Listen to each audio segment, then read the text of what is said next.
ನಿಮ್ಮ favourite serials ಈಗ ಟಿವಿಗಿಂತ ಮುಂಚೆ ಸನ್ ನೆಕ್ಸ್ಟ್ ಆಪ್ ನಲ್ಲಿ ಜಾಲಿಯಾಗಿ ಎಲ್ಲರಿಗಿಂತ ಮುಂಚೆ ನೋಡಿ. ಈಗಲೇ ಸನ್ ನೆಕ್ಸ್ಟ್ ಆಪ್ ಡೌನ್ಲೋಡ್ ಮಾಡಿ ಮತ್ತು ಸಬ್ಸ್ಕ್ರೈಬ್ ಮಾಡ್ಕೊಳ್ಳಿ.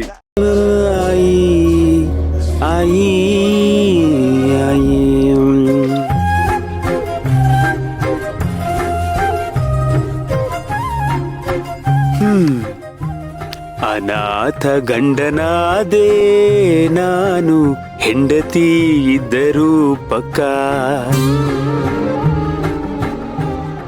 ಭಿಕಾರಿ ಪತಿಯಾದೆ ನಾನು, ಪತ್ನಿಗೆ ಕರುಣೆನೇ ಇಲ್ಲ.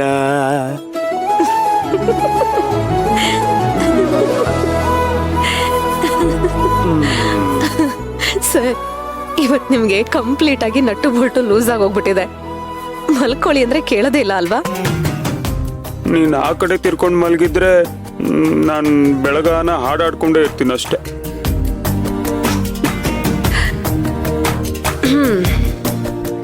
ಈಗ ನಿಮ್ದಿನ ನಾನು ಎದೆ ಮೇಲೆ ಮಲ್ಕೋ, ಅವಾಗ ನಾನು ಪಾಪು ತರ ನಿದ್ದೆ ಮಾಡ್ತೀನಿ. ಆಯ್ತಾಯ್ತು. ಇವತ್ತೊಂದು ರಾತ್ರಿ, ನಾಳೆಯಿಂದ 3 ದಿನ 3 ರಾತ್ರಿ ಇದೆ ನಿಮ್ಗೆ. ಮಾರಿ ಹೋಮ, ಚಂಡಿ ಹೋಮ.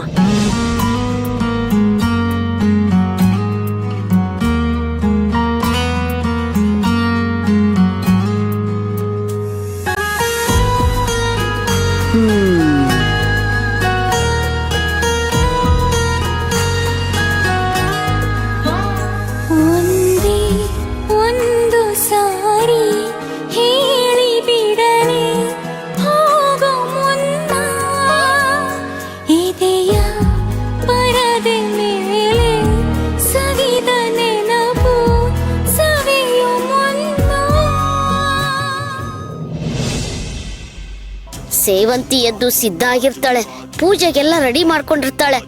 ನಾನು ಈ ಹೆಣದ ಮೇಲಿನ ಹೂವನ ಅವಳಿಗೆ ಮುಡ್ಸೋವರೆಗೂ ಅವಳು ಪೂಜೆಗೆ ಹೋಗ್ಬಾರ್ದು. ಅಪ್ಪಯ್ಯ, ನನ್ನ ಕಡೆಯಿಂದ ಇವತ್ತು ತಡ ಆಗೋಗಿದೆ. ನಾಳೆಯಿಂದ ಈ ತಪ್ಪು ಮಾಡೋದಿಲ್ಲ. ಇವತ್ತು ಅವಳನ್ನ ತಡಿ ಅಪ್ಪಯ್ಯ.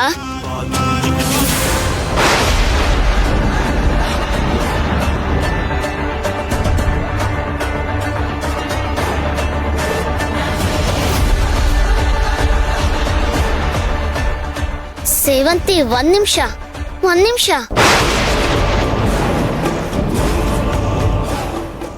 ಏನ್ ಸೇವಂತಿ ನೀವು, ನಿನ್ನೆ ನಾನು ಅಷ್ಟೆಲ್ಲ ಹೇಳಿದೀನಿ, ಹೂವಿಲ್ದೆ ಖಾಲಿ ತಲೆನಲ್ಲಿ ಪೂಜೆ ಮಾಡಬಾರ್ದು, ನಾನ್ ದಿನ ನಿಮಗ್ ತಂದ್ಕೊಡ್ತೀನಿ ಅಂತ.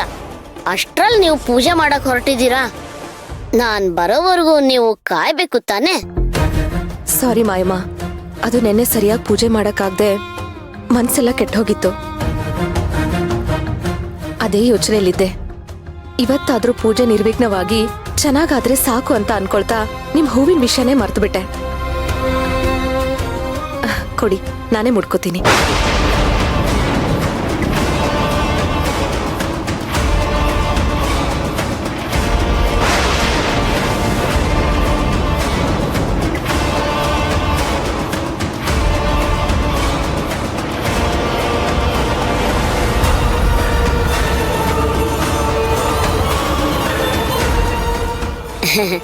ನಾಳೆಯಿಂದ ಮರಿಬಾರ್ದು.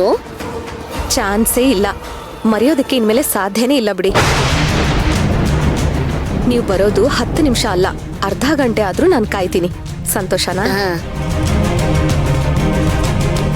ನಿನ್ನೆ ನಿಮ್ಮನ್ ಕಾಪಾಡಿದ್ದು ಈ ಹೂವನೇ ಅಮ್ಮ.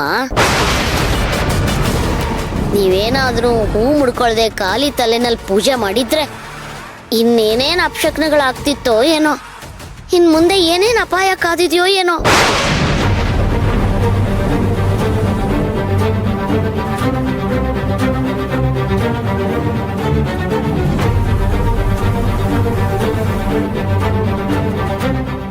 ಅಲ್ವಾ? ಯೋಚನೆ ಮಾಡಿ. ಹೌದು ಮಾಯಮ್ಮ, ನಿಮ್ಮ ಮಾತು ನಿಜ. ನೀವು ತಂದು ಕೊಟ್ಟಿರೋ ಹೂವಿನ ಶ್ರೀರಕ್ಷೆಯಿಂದಾನೆ ಒಂದು ದೊಡ್ಡ ಗಂಡಾಂತರ ಚಿಕ್ಕದ್ರಲ್ಲೇ ಕಳೆದಿದೆ. ಅದೇನೋ ಹೇಳ್ತಾರಲ್ಲ, ತಲೆಗೆ ಬಂದಿದ್ದು ಕಿರೀಟದಲ್ಲೇ ಮುಗೀತು ಅಂತ. ನಿಜಕ್ಕೂ ಹೆಜ್ಜೆ ಹೆಜ್ಜೆಗೂ ನೀವು ನನ್ನ ತಲೆ ಕಾಯೋ ದೇವತೆನೇ ಆಗ್ಬಿಟ್ರಿ.